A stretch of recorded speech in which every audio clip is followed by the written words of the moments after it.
Ambil. Oh, babi. Kêu người chạy. Ui, anh kêu rồi. Oh, babi. Gila lah. Subhanallah. Chạy. Mì tiêu ấy cả hả? Kêu rồi. Bukan ucun oh. Kan kêu rồi. Ucun ni dah nak aku.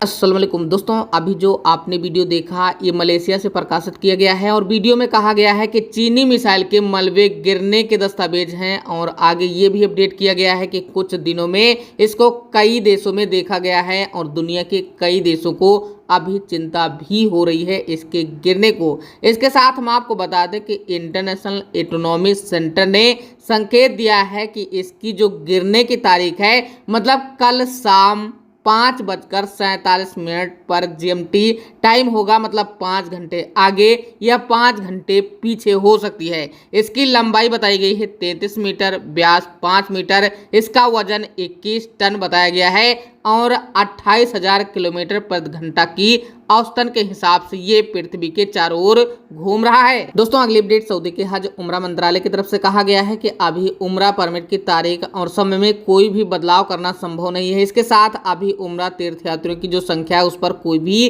रोक भी नहीं है और अभी जो नए उम्रा season के बारे में जानना चाहते हैं उनके लिए यही है कि आप जो है अभी उम्रा कर सकते हो और एतमन्ना एप्लीकेशन के माध्यम से परमिट भी प्राप्त कर सकते हो। इसके लिए अभी कोई भी रोक नहीं है। दोस्तों सऊदी की अगली अपडेट एक बेहद इंपॉर्टेंट अपडेट है। सऊदी अरब में शुक्रवार को काफी तेजी से बादल गर रहे थे लेकिन वहां पर बिजली भी गिरी। बिजली गिरने की वजह से एक नागरिक ने देखा कि एक घर में काफी तेजी से बिजली गिरी और 2 बेटी भी प्रभावित हुई। 27 साल की बड़ी बेटी बिजली गिरने की वजह से बेहोश हो गई जबकि उसके साथ मौजूद दूसरी बेटी भी चपेट में आ गई। जो बड़ी बेटी है उसको अस्पताल में ले जाने के टाइम में मृत्यु हो गई लेकिन दूसरी बेटी की अभी भी प्राथमिक उपचार किया जा रहा है जिसके बाद अभी हालत में सुधार हुआ है। दोस्तों सऊदी की अगली अपडेट एक बेहद इंपॉर्टेंट अपडेट है। अगर आप सऊदी अरब में रहते हो और अजनबी हो तो ऐसे में इस वीडियो को आपको पूरा ध्यान से देखना है। सबसे पहले मैं आपको बता दें कि अधिकार में कार्यकर्ता अपने आधिकारिक दस्तावेज को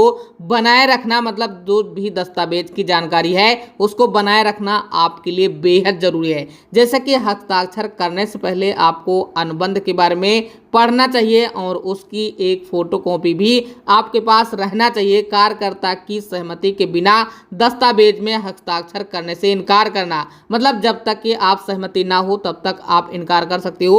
उसके बाद आधिकारिक दस्तावेज को नवीनीकृत करने के लिए वित्तीय शुल्क नहीं लेना, मतलब जो भी आपका इकामा या कुछ भी अनुबंध वहां पर नवीनीकरण किया जाता है, रिन्यूअल किया जाता है तो उसका कोई भी शुल्क आपको नहीं देना है। अच्छा मानवीय प्राप्त करना भी शामिल है। इसके अलावा हम आपको बता दें कि यहाँ पर यह भी कहा गया है कि अगर कोई भी किसी भी दूसरी जगह काम करने के लिए भेजता है तो उसको साफ इनकार भी कर सकते हो। सिस्टम के अनुसार यह है कि समय पर उसकी आपको मजदूरी प्राप्त करना भी होगा, मतलब टाइम पर अगर आपको सैलरी नहीं दी जाती है तो उसके बारे में भी वहां पर आपको ध्यान रखना है। दोस्तों आगे अपडेट के अनुसार कहा गया है कि दोपहर में जो भी आपके आराम का टाइम है 2 घंटे वो आप जरूर आराम करें। इसके साथ ये भी अनुबंध में आप क्लियर कर लें कि जो भी डॉक्यूमेंट आपने सबमिट किए हैं वो सारे डॉक्यूमेंट हमें जरूर दें।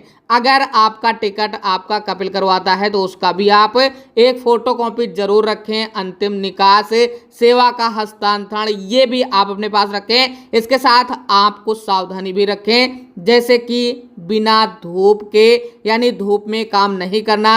अगर जलवायु खराब होती है मतलब बारिश होती है या कुछ ऐसी परिस्थिति होती है तो ऐसे में आप काम से इनकार भी कर सकते हो। दोस्तों सऊदी की अगली अपडेट अजनबियों के लिए हम आपको बता दें कि सऊदी अरब में कल टोटल गिरफ्तार किए गए 7,400 इकामा कानून का उल्लंघन कर रहे थे। गिरफ्तार सीमा शुल्क उल्लंघन करने वाले लोग 3,412 और इसके साथ जो दोषी पाए गए थे उल्लंघन में श्रम कानून के उसमें 1,819। इसके अलावा जो अभी उक्त अवधि के दौरान गिरफ्तार किए गए हैं 233 से।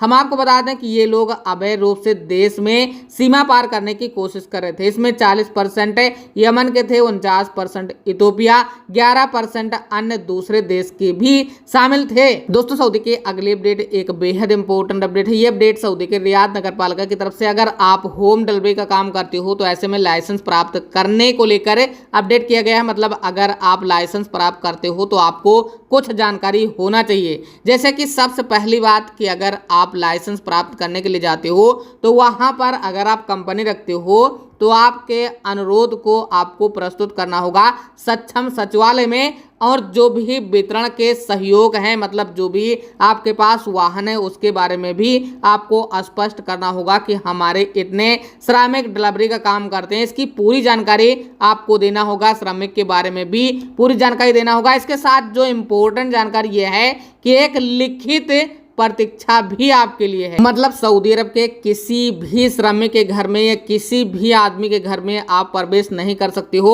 रात में 12 बजे से दिन के 12 बजे तक। यहाँ पर आपको डिलीवरी की अनुमति नहीं दी गई है। बाकी अगर आपके मन में कोई भी सवाल तो कमेंट बॉक्स के माध्यम से कमेंट करें।